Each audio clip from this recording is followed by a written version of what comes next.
नमः सिद्धेभ्यः। ॐ नमः सिद्धेभ्यः। ॐ नमः सिद्धेभ्यः। नमः श्री वीतरागाय सर्वज्ञाय नमोस्तुते। हितोपदेशिने तुभ्यं नमोस्तु परमात्मने। नमोस्तु परमात्मने। पंच परमेष्टि भगवान की, अहिंसा परमो धर्म की, संत शिरोमणि आचार्य गुरुवर श्री विद्यासागर जी महाराज की, आचार्य प्रवर श्री समय सागर जी महाराज की,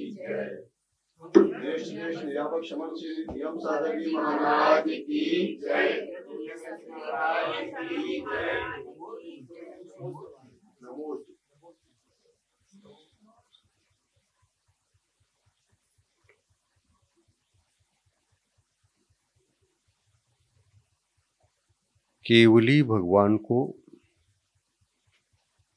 केवल ज्ञान की उत्पत्ति हुई। केवल ज्ञान की उत्पत्ति के पश्चात भी केवल ज्ञानी हमारे लिए दो प्रकार के प्राप्त हो गए।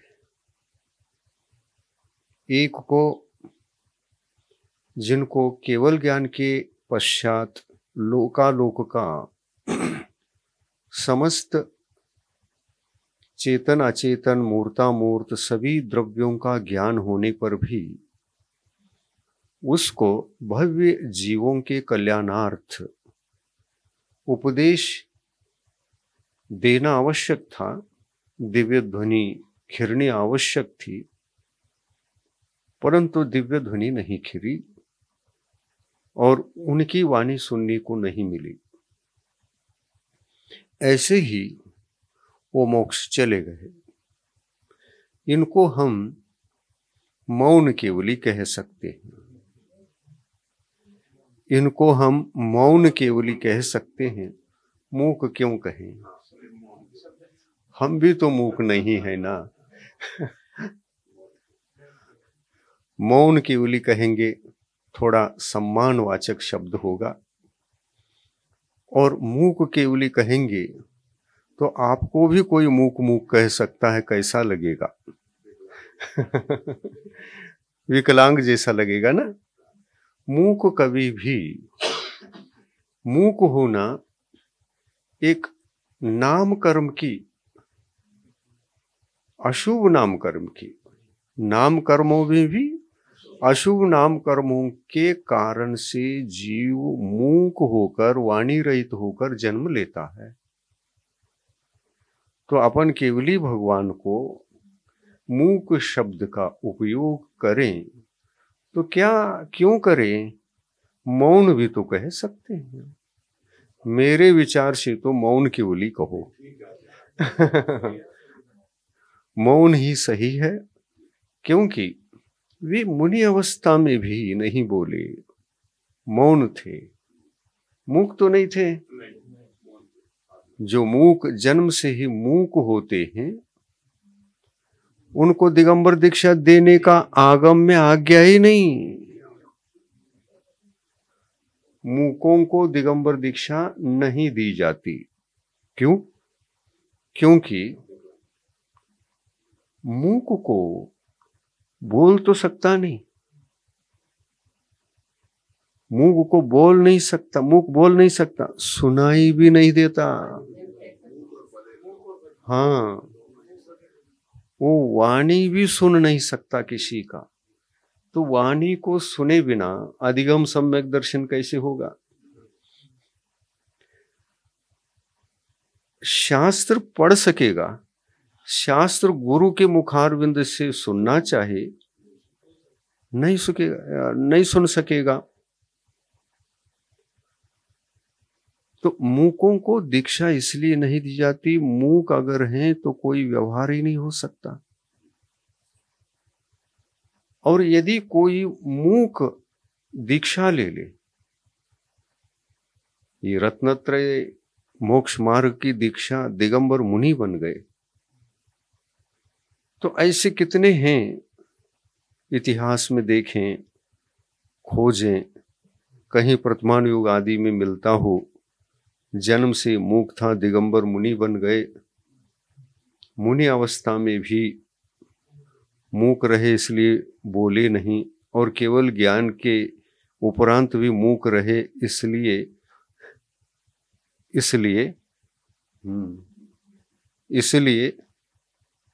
वो बोले नहीं। बोले बिना मोक्ष के, मूकों को एक को भी मोक्ष हुआ है क्या बताइए? कहीं उल्लेख आता है क्या? तो फिर मूक केवली क्यों कहना? मौन केवली कह सकते हैं।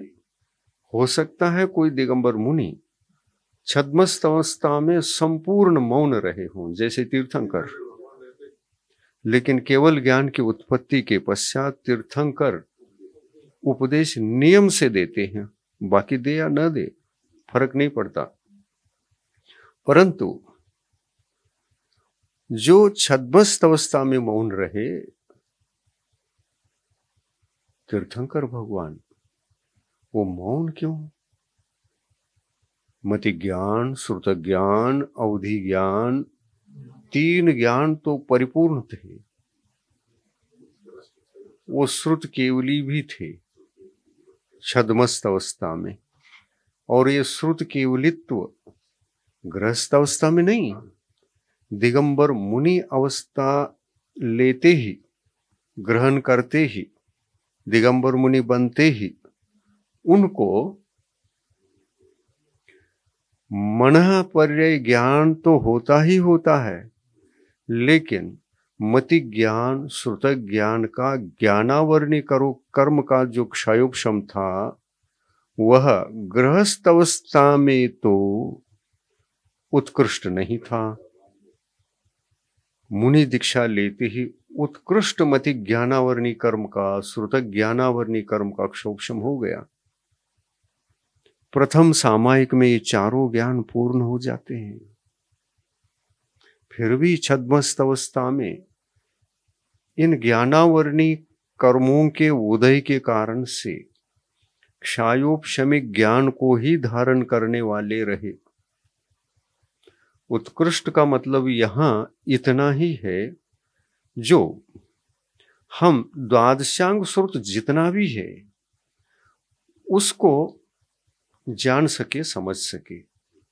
इसके पश्चात भी जब तक छद्मस्त अवस्था में हम रहेंगे, तब तक देखिए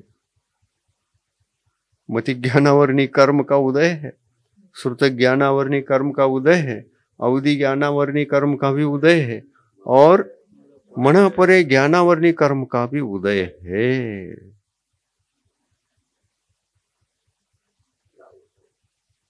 उदय कैसा है? परिपूर्ण क्षोभशम हो गया तो होना चाहिए था। मनः परे ज्ञान पूर्ण है तो मनः परे ज्ञानावरणी कर्म के साथ कितना समय जी रहे हैं? लाखों लाख वर्ष जीते, और दूसरे के मन में रहने वाले विकल्प को पूरी तरह से जानने की क्षमता है।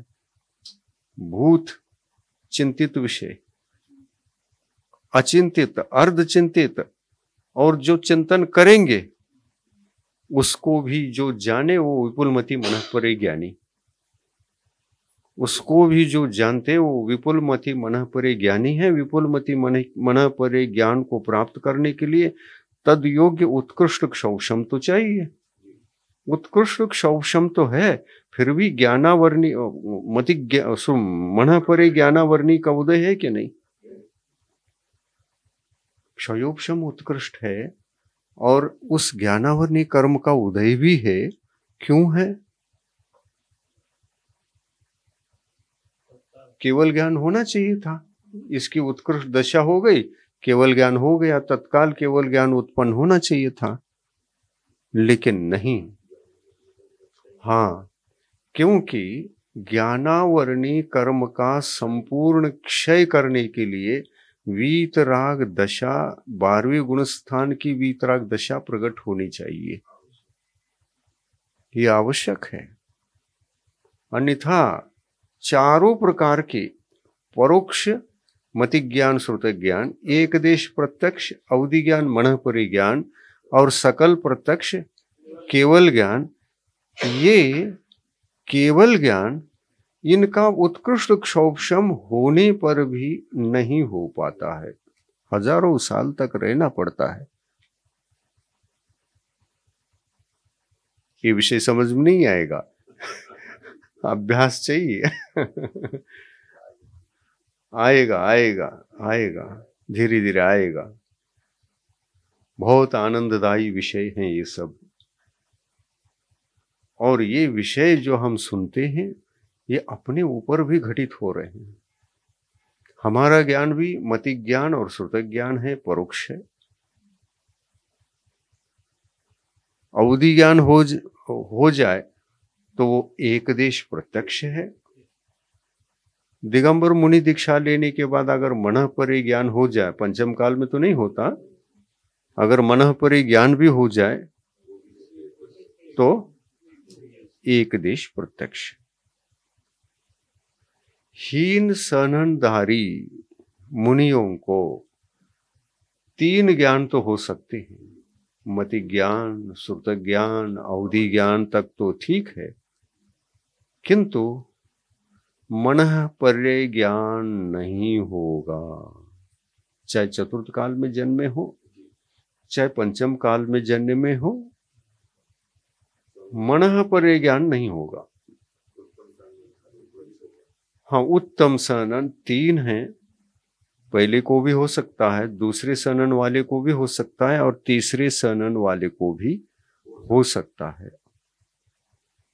ये बातें, निगूढ़ बातें पता चलने से एक प्रकार से अपने मन की विशुद्धि इतनी बढ़ती है कि हमको कितना आगे बढ़ना है, अभी हम कहाँ हैं, इन विषयों को भी नहीं जानते हैं, तो कौन बहुत ही पीछे हैं ऐसा लगता है। और ये जानना बहुत आवश्यक है। हम दुनियादारी के सब बातें ध्यान रखते हैं, जानते हैं, वहां क्या हुआ, ये क्या हुआ, हजारों लाखों विषय हमको संसार संबंधित ज्ञान है, पता है, सब जानते हैं संसार का। हाँ, कोशिश हो रहा, तो ऐसा तो जानना ये अनादिकाल से चल रहा है, अनादिकाल से चल रहा है। वो जाने हुए विषय को ही क्यों जानना, कुछ नया जानो ना, कुछ नया रिसर्च। तो नया रिसर्च वाले के लिए ये सब्जेक्ट बहुत अच्छा है कि धर्म तत्वों को जानिए एक बार। भौतिक विषयों को जानते जानते अपन विज्ञानी भी बन चुके हैं कई बार, कई नए नए वस्तुओं को, नए नए विषयों को खोज कर दुनिया के सामने रखा भी है, परंतु ऐसा काम कभी किया है कि आत्म तत्व के बारे में खोजबीन करके, आत्म तत्व को संपूर्ण जान करके तत्वों को दूसरे को पता लगाया हो, बताया हो, उपदेश दिया हो। ये दोनों विषय भिन्न भिन्न हैं, आत्मिक विषय भिन्न है और भौतिक विषय भिन्न है। अपने को आत्मा की दिशा में बढ़ना है, तो आत्म दिशा में बढ़ेंगे तो वह अंतरंग यात्रा कहलाएगी, अंतर्मुखी अंतरंग यात्रा। और ये बाहर का खोजबीन करते रहोगे, कितना भी बड़ा वैज्ञानिक बन जाओ, बहिर्मुखी यात्रा ही रहती है। कौन सा अच्छा? अंतर्मुखी यात्रा बहुत अच्छी यात्रा है, उसका भी आनंद एक भाव में ले लो, क्या बिगड़ रहा है? एक बार लो, आगे भी काम नहीं, हमेशा के लिए हो जाएगा वो। एक बार ये ज्ञान आ गया ना, आपको पर भव में, इस भव में कुछ नहीं भी कर पाओ, पर भव में जाकर के यहां जो यात्रा की है वो याद आएगा और वह वैराग्य के लिए कारण बनेगा।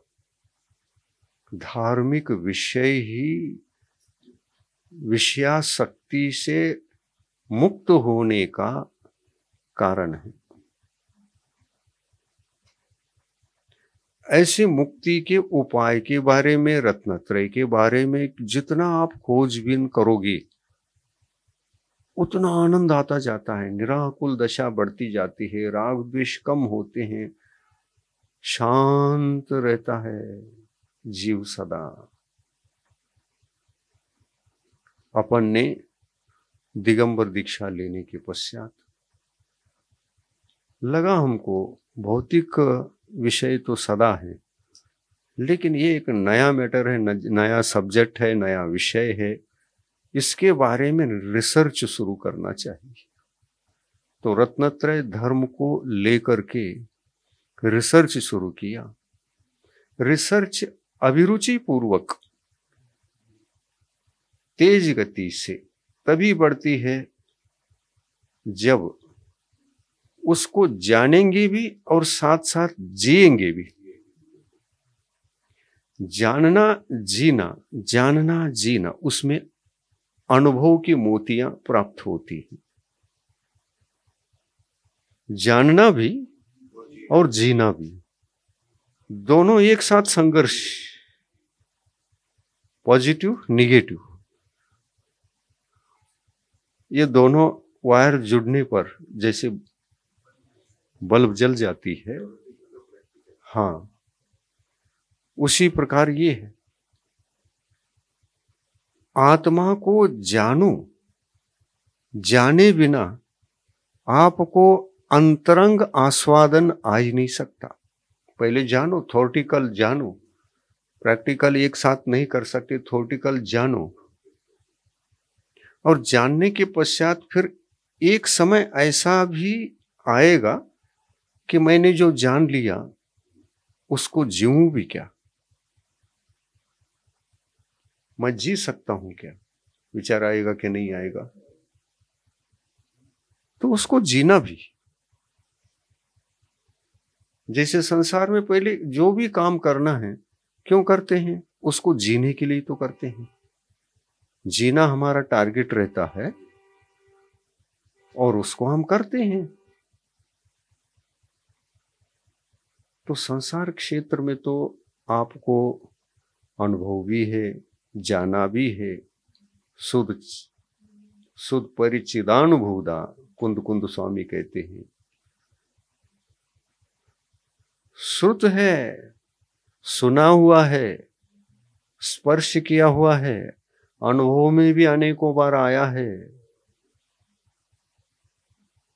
सुध परिचिदानुभूदा सव्वसवी काम भोग बंद कहा। सव्वसवी, सभी प्रकार के विषयों में, भौतिक विषयों में सव्वसवी, काम, कामना, कामना के पश्चात फिर भोग, भोगा भी, कामना भी की है, भोगा भी है, काम भोग बंद कहा। ये काम भोग बंद की जो कथा है, ये बंद की कथा है, मुक्ति की कथा इसमें नहीं है। बंद अच्छा है या मुक्ति अच्छा है? मुक्ति स्वतंत्रता का द्योतक है, स्वतंत्र जीवन जीने की शैली है। मुक्ति, सबसे मुक्ति। अभी तक जो जिया है उसमें से कुछ भी नहीं जीना है। क्या जीना है? बंद कथा को न सुनेंगे, न पढ़ेंगे, न उसमें कोई रुचि लेंगे। गौन करो, एक भव में एक ही मनुष्य पर्याय में थोड़ा सा गौन करके इधर भी दृष्टि डालो। अद्भुत आनंद, दृष्टि भी अंतरंग हो जाए ना, आनंद यात्रा शुरू हो जाती है। ये क्या है, ये क्या है, जिज्ञासा। अंतर यात्रा में मैं कहाँ जा रहा हूं, क्यों जा रहा हूं, क्या आनंद है, क्या क्या सुख है, क्या उसमें, इस प्रकार विचार करते हुए अंतरंग यात्रा यदि हम प्रारंभ करते हैं तो कम से कम सर्वप्रथम थ्योरेटिकल तो करना ही चाहिए। आप करना चाहो तो थ्योरेटिकल और प्रैक्टिकल एक साथ भी प्रैक्टिस कर सकते हैं। अगर ये नहीं करना है तो कम से कम थ्योरेटिकल संपूर्ण जान लो। ये जानेंगे तो संसार बंध की कथा है, धर्म संवर की कथा है, निर्जरा की कथा है। ये कैसे, क्या, ये सब समझ में आ जाता है, सामने आ जाता है। ये उपाधि का ज्ञान। एयत तस्सु विलंबो, संसारी जीव को एकत्व की कथा का मिलना, उपलब्ध होना दुर्लभ है। एयत तस्सु विलंबो नवरिन सुलभो विहत तस्स, ये सुलभ नहीं है। विहत तस्स विभक्त, विभक्त कथा, एकत्व कथा। आत्मा अलग है, संसार अलग है, शरीर अलग है, इंद्रिय सुख अलग है, भोग अलग है, पुद्गल परिणति अलग है, आत्मा अलग है, पुद्गल अलग है। ये पुद्गल चेतना चेतन वस्तु तो विषय है। ये विषय हमको आकर्षित रखते हैं हमेशा। ये अज्ञान है, ये बंध की कथा है। और संसारी प्राणी इस प्रकार के कर्मों को अनंत काल से कर रहा है, थक ही नहीं रहा है इसमें, थकता नहीं, वही वही बातें करता है। हाँ, और उसी में, उसी के द्वारा सुख की परिकल्पना करके चल पड़ता है। ये न मिले तो मैं सुखी नहीं हूं, ये मिले तो मैं सुखी हूं। यही तो है, नकली मिलता है ना, वो नकली कोई असली समझ बैठता है। हाँ? असली नोट जैसा ही नकली नोट है, उसको देखने से भी आनंद आता है कि नहीं? आनंद तो आता है। हाँ, ज्ञात जब तक ना हो तब तक आनंद ही आनंद है उसमें। हाँ, नोट नकली है। हाँ, अब देखिए, एक उदाहरण बताऊं। नकली नोट है, असली नोट नहीं है। तो नकली नोट का उदाहरण हम संसार के सुखों को दे रहे हैं। संसार सुख को ही असली समझ बैठा है और उसी को संग्रहित करने में अपने जीवन को खपा रहा है। ऐसे जीव को जब एक दिगंबर मुनि के पास ये जीव जाएगा, वो कह रहा है कि दिगंबर दीक्षा दे दो। महाराज दे सकते हैं? नकली नोट को असली मान बैठा है। तो असली नोट क्या है भाई? सही दिगंबर दीक्षा असली नोट है।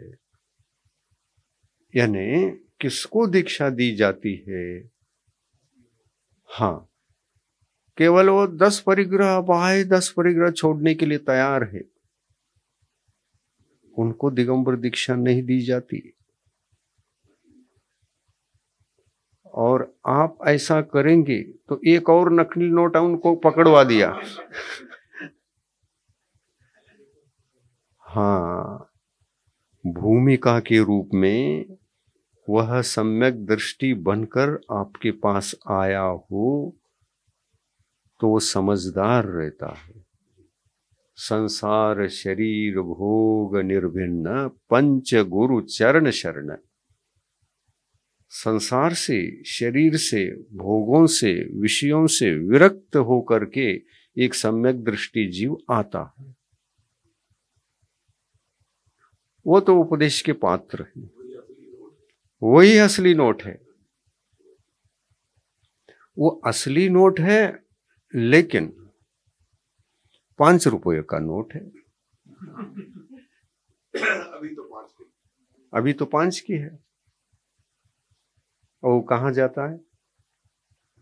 दिगंबर मुनि के पास। किस उद्देश्य से जाता है?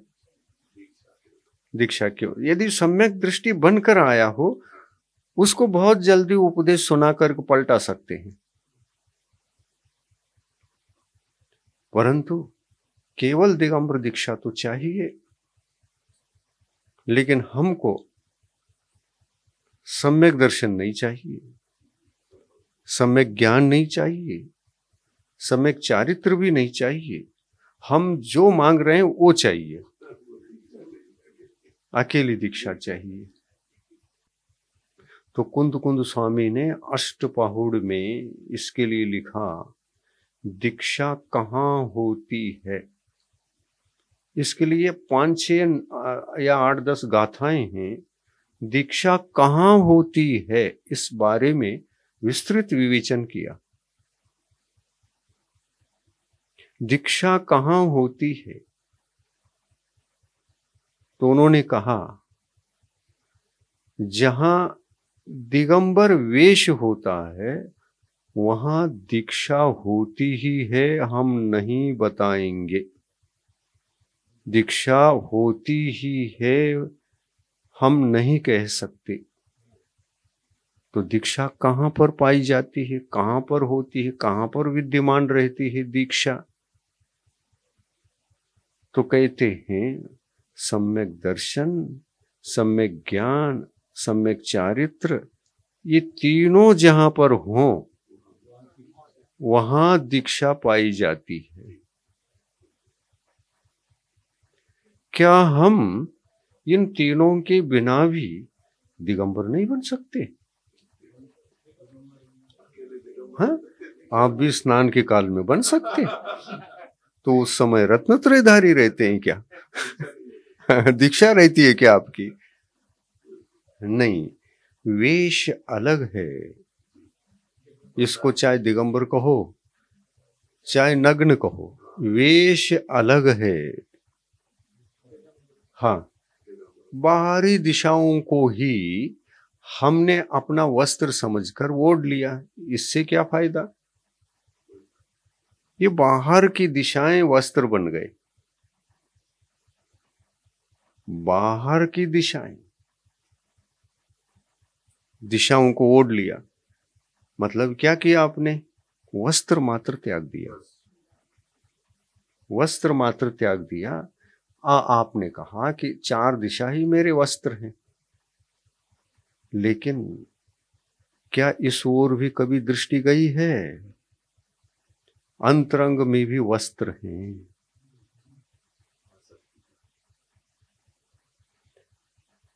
अंतरंग में भी वस्त्र हैं, उससे भी दिगंबर बनो कहा।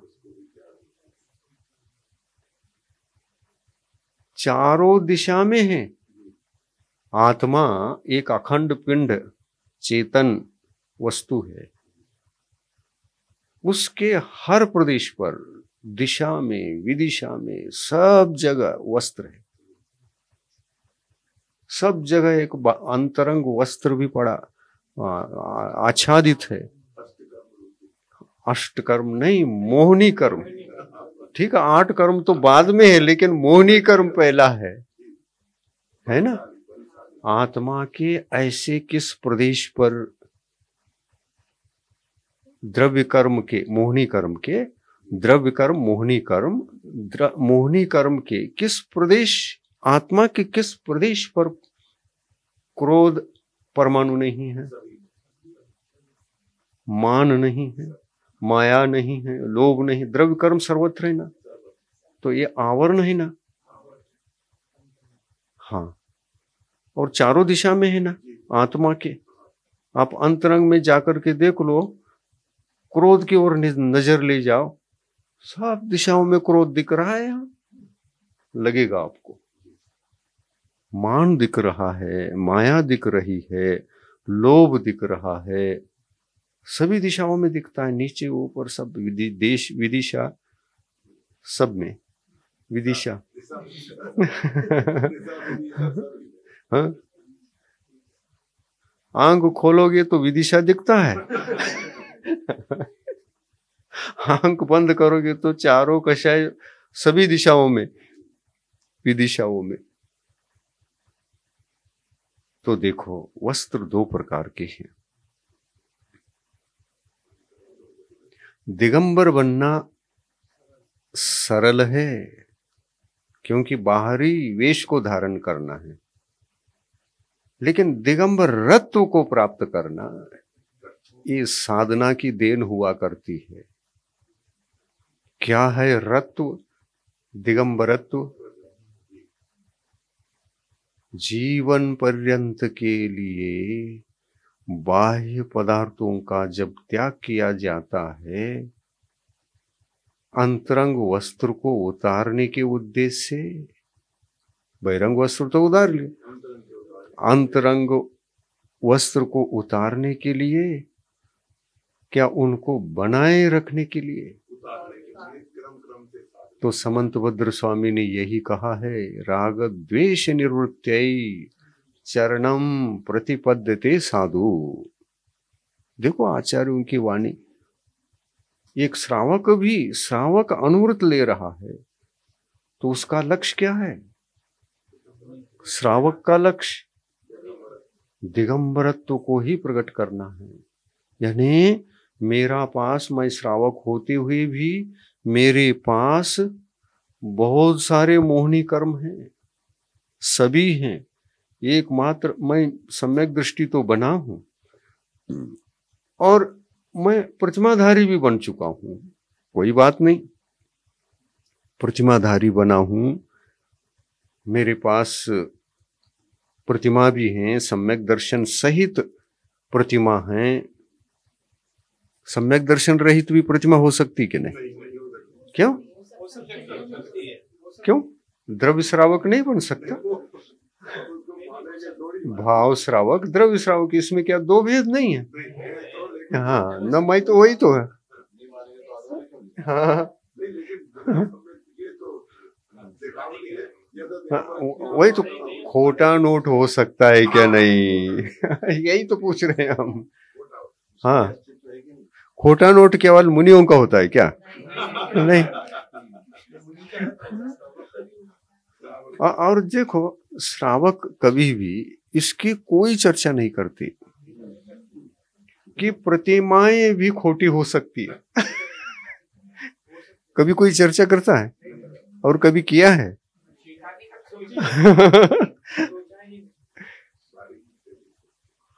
श्रावक स्वीकार नहीं करती, मुनि स्वीकार भी कर ले, लेकिन श्रावक स्वीकार नहीं करती। क्यों? क्योंकि मुनि सॉफ्ट होते हैं, स्वीकार कर लेंगे। श्रावक बहुत कठोर होता है, इसलिए स्वीकार नहीं करता इतनी आसानी से और इतनी जल्दी से। हाँ, जरा समझदार बना हो, स्वाध्याय किया हो, तत्व चर्चा की हो, सत्संग में रहता हो, तो मुनियों की तरह। जैसे खरबूजा, पके खरबूजे के पास में एक कच्चे खरबूजे को बहुत समय तक रखोगे, वो जल्दी पकेगा। वैसी श्रावक की दिशा है, दशा है। संगति का प्रभाव, मुनियों के पास रहने से आपको तुलनात्मक अध्ययन करने को अवसर मिलता है। क्या महाराज जी का जीवन है, वो प्रतिनित्य लगता है कि नहीं? प्रतिक्षण लगता है। एक अच्छे महाराज के पास, मतलब रत्नत्रयधारी, जिनके पास दीक्षा है, उनके पास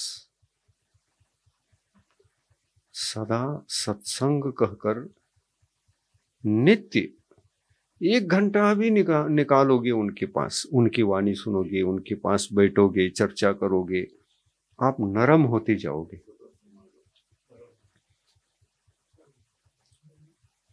मुनि जैसे सॉफ्ट हैं वैसे सॉफ्टनेस आ जाएगा। श्रावक इसलिए स्वीकार नहीं करता, क्यों? विषय कषायों के कुसंगति में है, और विषय कषाय कभी भी आपको कठोर ही बनाते हैं, सॉफ्ट कभी नहीं बना सकते। संगति उल्टे। तो कुंद कुंद स्वामी का सुनिए आप क्या कहते हैं। असंजदम न वंदे वच्छ विहीनो विशो न वंदिज्य दोन्नी विहोन्ति समाना एगो विन संजदो होदी। अष्ट पाहुड़ में कहते हैं, दर्शन पाहुड़ में।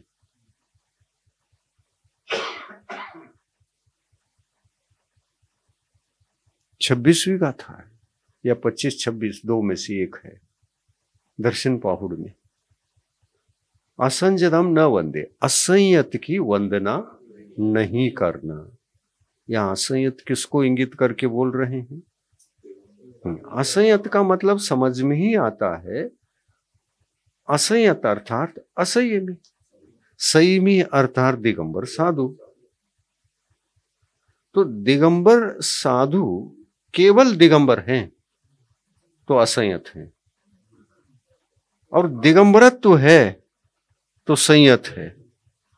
तो ये दिगंबरत्व क्या है? तो चारों दिशाओं में जो अंतरंग वस्त्र दिख रहा है उसको आग लगाओ। आग तो पंचम काल में नहीं लगा सकते, आग तो नहीं लगा सकते, लेकिन कम से कम उनको उतार कर एक जगह रख सकते हैं। हाँ, जीर्ण शीर्ण कर सकते हैं उनको, और जीर्ण शीर्ण करके जीर्ण शीर्ण हो गए ऐसा कहकर एक जगह रखा जा सकता है। रखने का मतलब उपशमन किया जा सकता है, क्षय नहीं हो सकता। क्षय का मतलब जलाना, क्षय का मतलब जलाना, सत्ता में ही न रहे, राख राख होकर बाहर जाए आत्म प्रदेशों को छोड़कर, वो तो संभव नहीं है। छपक श्रेणी में चढ़ने की योग्यता चाहिए, तब कहीं जाकर वो जलेंगे। छपक श्रेणी में ही जलते हैं, उपशम श्रेणी में भी नहीं जलते। दूसरे सननधारी, पहले सननधारी जला सकता है, दूसरे सननधारी भी जला नहीं सकता, तीसरे सननधारी भी जला नहीं सकता, फिर तो शेष तो जला ही नहीं सकते, वो हीन है। और ये तीन उत्तम है। क्या दूसरे सननधारी मोक्ष जा सकता है? जो मोक्ष नहीं जाता वो जीर्ण शीर्ण कहकर रख सकता है। रखना उपशमन है। और जीर्ण शीर्ण क्यों? जीर्ण शीर्ण इसलिए कि हमको अनादिकाल से इन्हीं वस्त्रों को पहनना हुआ है। कषाय रूपी मोहनी कर्म रूपी वस्त्र को पहना है। पहन पहन करके जब दिगंबर दीक्षा ले ली, भाव दिगंबरत्व को प्रकट किया, तो जीर्ण शीर्ण होना शुरू होते हैं। हाँ, अब वो जीर्ण शीर्ण ही समझता है, अरे तो अनादिकाल को ओढ़ा है, जीर्ण शीर्ण है, अब इसको निकाल के रखना है या तो इसको जलाना है, ये ग्रहण करने योग्य नहीं है। अंतरंग वस्त्र को तो जला सकते हैं, बाहरी वस्त्र को नहीं जला सकते।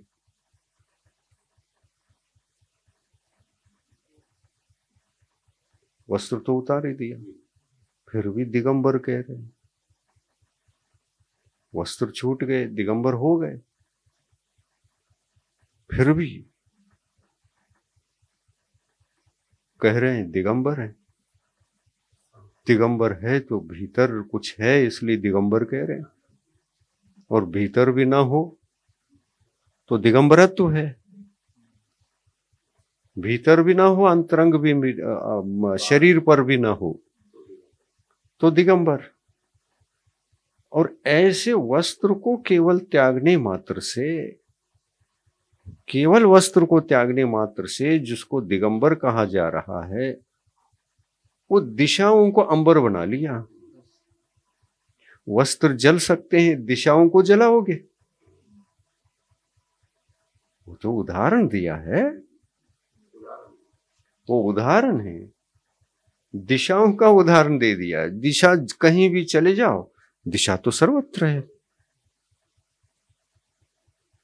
ऐसा मनुष्य गति में मनुष्य वस्त्र के बिना जी नहीं सकता।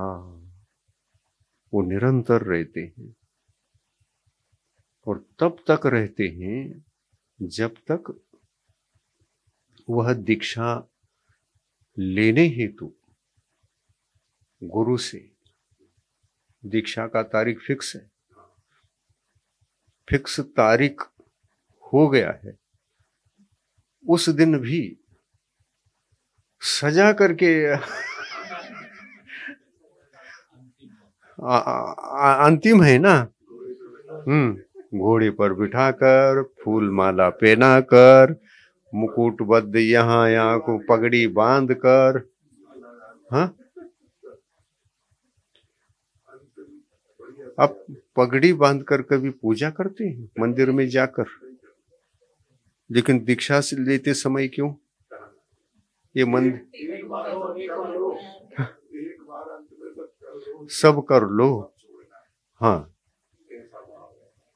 हाँ, ऐसा भाव रहता है।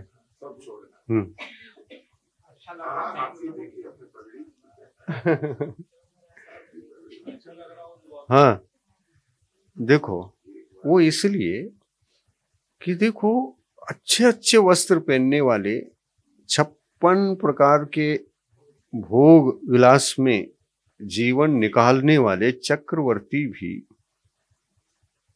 छोड़ के चले गए। चक्रवर्ती को भी ये मुकुट था, पगड़ी, मुकुट, आभरण, ये सब उनके थे, उनके थे, नवरत्न थे, सब थे। दीक्षार्थी, सामान्य दीक्षार्थी ये कहता है, मैंने चक्रवर्ती के समान जो भी भोग मिले हैं, बहुत बार मिले हैं, बहुत बार मिले हैं, मैं ऐसा भी जी चुका हूं, वैसा भी जी चुका हूं, अब इसको नहीं जीऊंगा, अब छोड़ना है। मैं वैसा भी जी चुका हूं, इसको दिखाने के लिए है वो। मैं ठाट बाट भी बहुत अनादिकाल से रहा, लेकिन दीक्षा लेते समय तो विशेष ठाट बाट क्यों करते हैं? अरे इतना ठाट बाट के बीच में भी रहा हूं, लेकिन इसी को छोड़ने के लिए जा रहा हूं। फिर कभी याद ना आए, ऐसा भी जीव चुका हूं, उदाहरण बना करके दिखा रहा है वो। नहीं तो फटे वस्त्र पर दीक्षा लेने जाओगे? नहीं, अनादिकाल से मैं केवल फटे वस्त्र वाला ही नहीं था, लेकिन चक्रवर्ती जैसा भी रह चुका हूं, ऐसा भी रह चुका हूं, लेकिन इसमें मुझे सुख नहीं है। ये फाइनल दिखाने के लिए। और घोड़े पर क्यों बिठाते? हम तो नहीं बैठे, हमारे पास कुछ भी नहीं था दिगंबर दीक्षा लेते समय, एक लंगोटी छोड़कर कुछ भी नहीं था।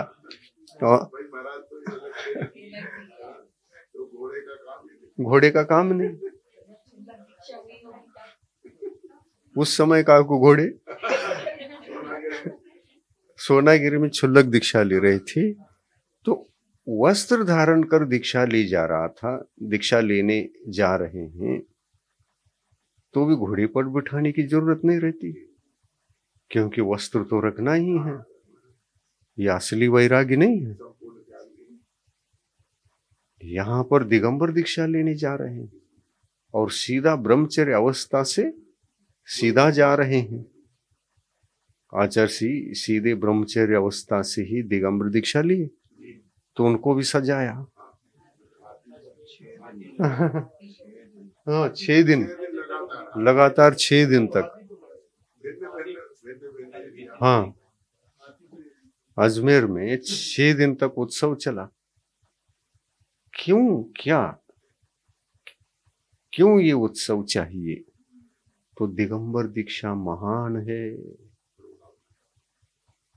प्रभावना तो अपने आप हो रही है, वो मुख्यता नहीं।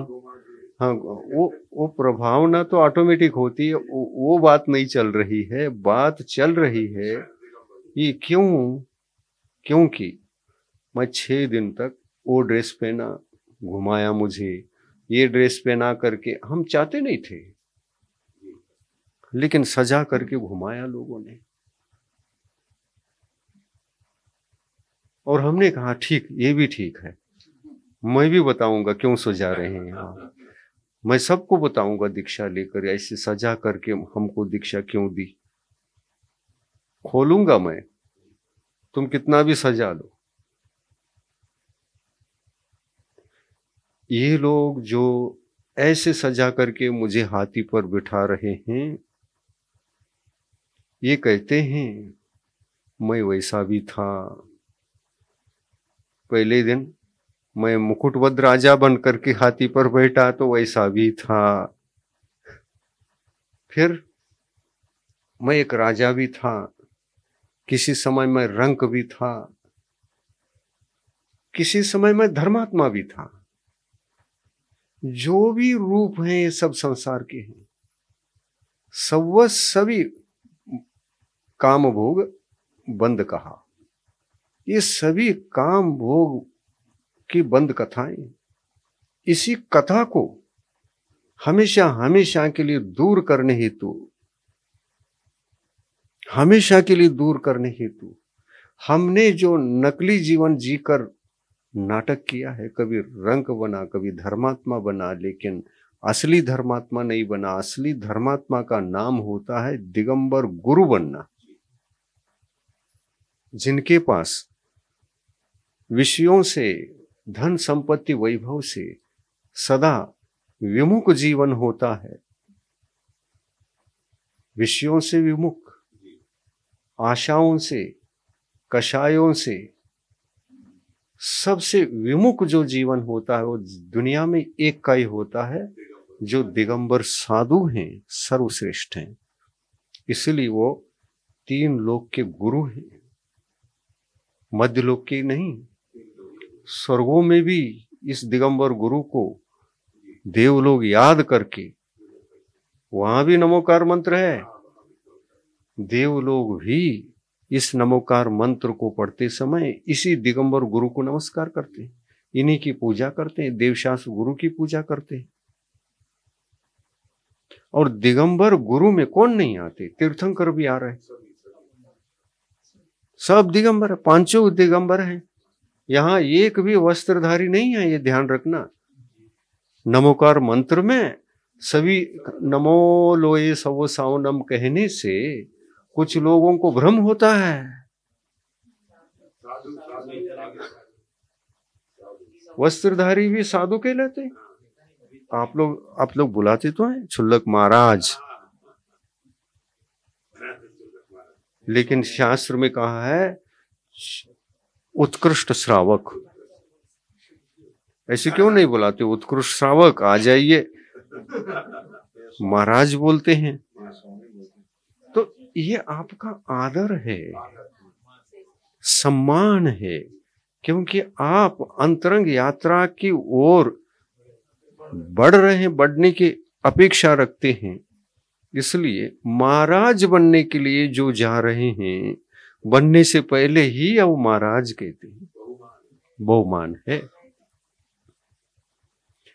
राजकुमारी राजा बनने वाला है, लेकिन बनने से पहले हे राजा बोलते कि नहीं सामान्य लोग, और डेट फिक्स है, इसको पट बांधने वाले हैं सिंहासन पर बिठाकर। हाँ, लोगों को पता चल गया तो जिस दिन पता चला उसी दिन से उस राजकुमार को राजा राजा कहना शुरू कर देते। करते कि नहीं करते? करते हैं।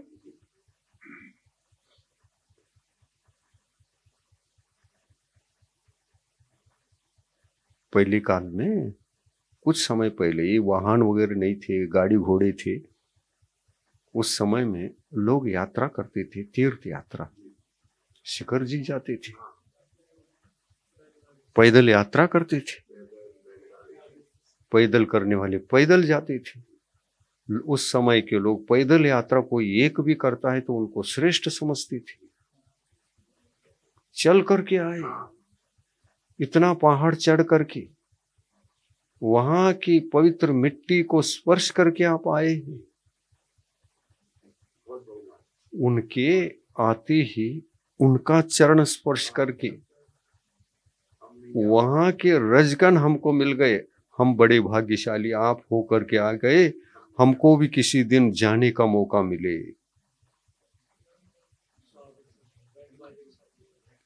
मतलब क्या हुआ? आप शिखर जी जाकर के तीर्थ यात्रा करके आए हैं तो आप ही शिखर जी हैं। आपके पांवों में लगे धूल भी शिखर जी है, उसको छू रहे हैं, आपको नहीं। हाँ, धूल के प्रति इतना बहुमान, और वह धूल के प्रति जो बहुमान दिया जा रहा है वह धूल के लिए बहुमान है या उस पहाड़ पर बैठ करके तपस्या करके साधना के माध्यम से, तप के माध्यम से, रत्नत्रय धर्म के माध्यम से मोक्ष चले गए। वो रत्नत्रय धर्म तीर्थ है या धूल तीर्थ है?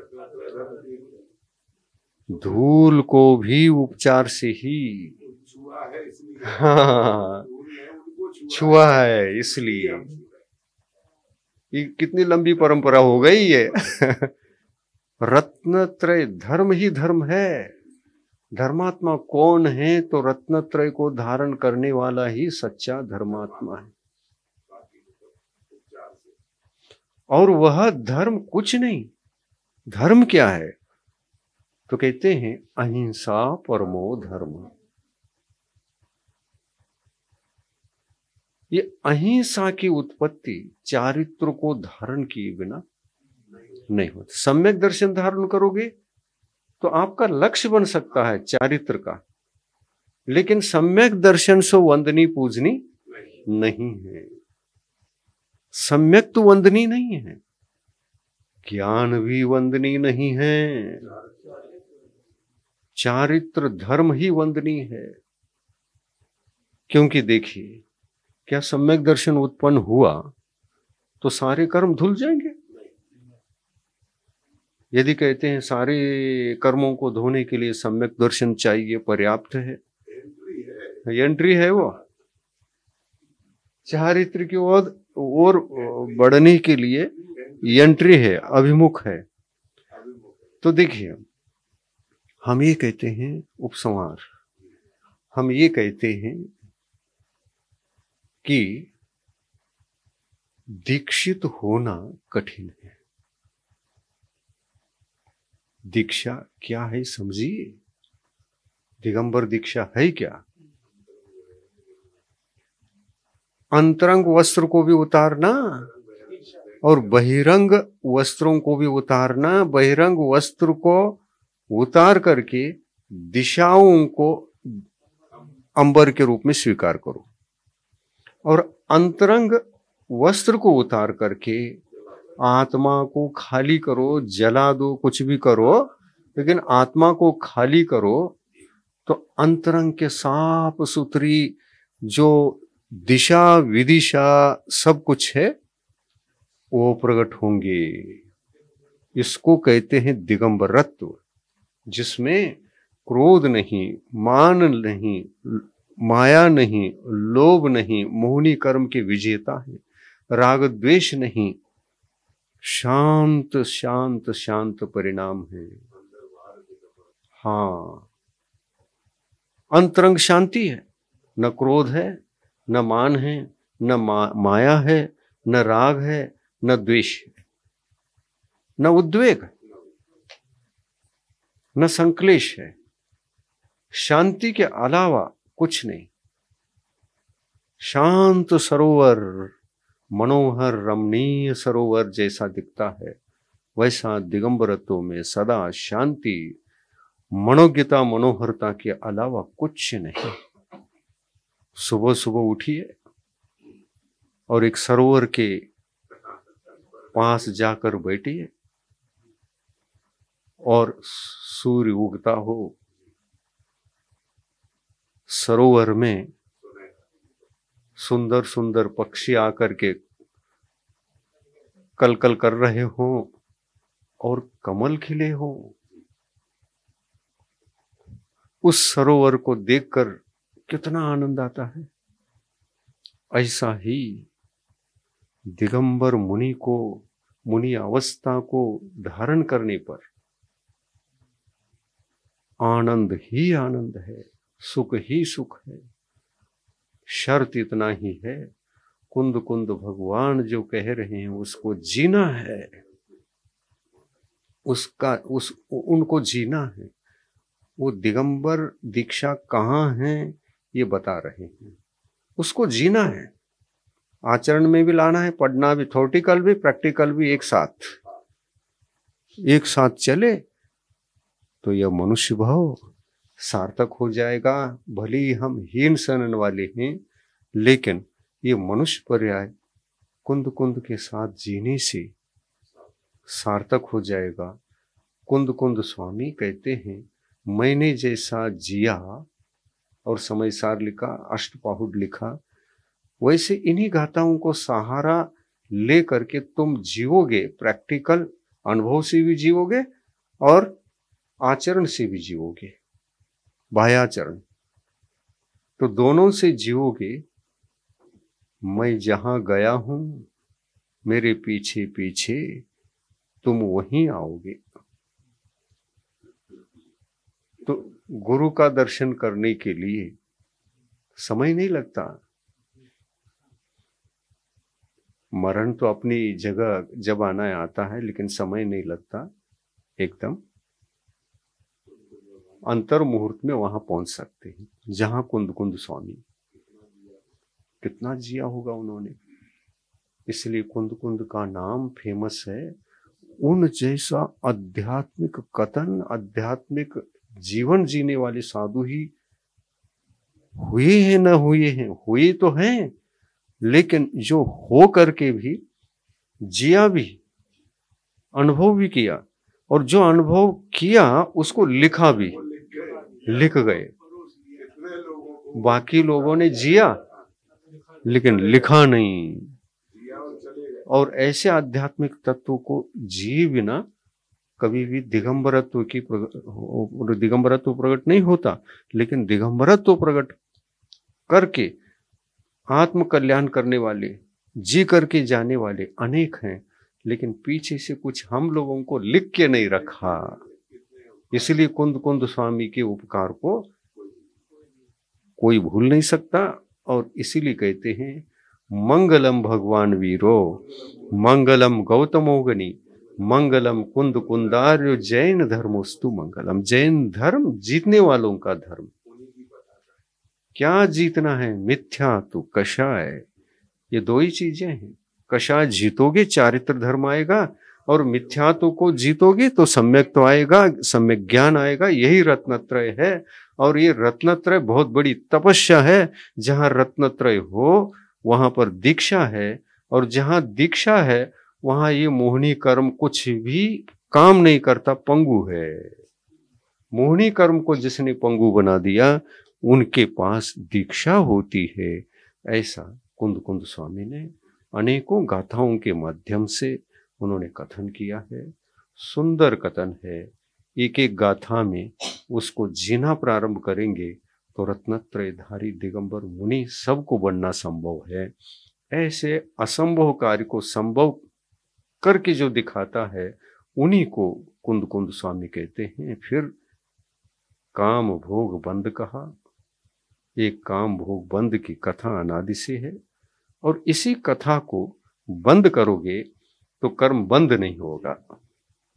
जीना बंद करोगे तो कर्म बंद ही नहीं है। जहां एक काम भोग बंद की कथा समाप्त हो चुकी है वहां दिगंबर दीक्षा है।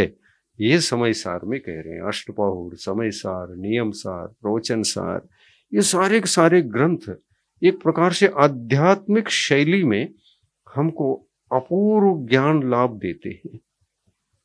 इनके साहित्य को पढ़ने से दिगंबर बनना सार्थक होता है। दिगंबर बने और जीवन अध्यात्म नहीं बना तो आप अधूरा जीवन है। तो आत्मा के लिए जीने का नाम दिगंबरत्व है। जी रहे हो तो आत्मा के साथ जियो, और आत्मा के साथ जीने के लिए आध्यात्मिक विचारधारा में अपने को प्रवेश करा के उस धारा में जीना चाहिए जहां पर आनंद ही आनंद है।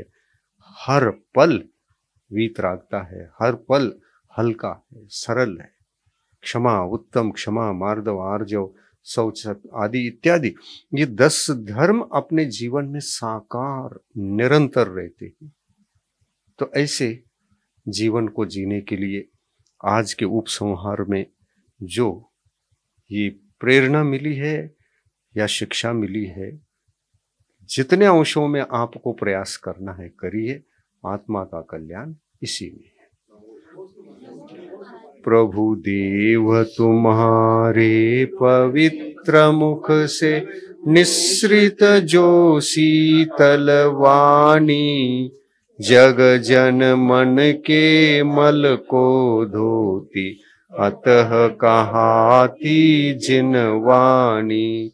जयवंतो माँ जग में तब तक जब तक सूरज चांद रहे, शीश नवाते कर्म हरो माँ, अब तक हम विषयांध रहे, अब हम ना विषयांध रहे। माता की जय।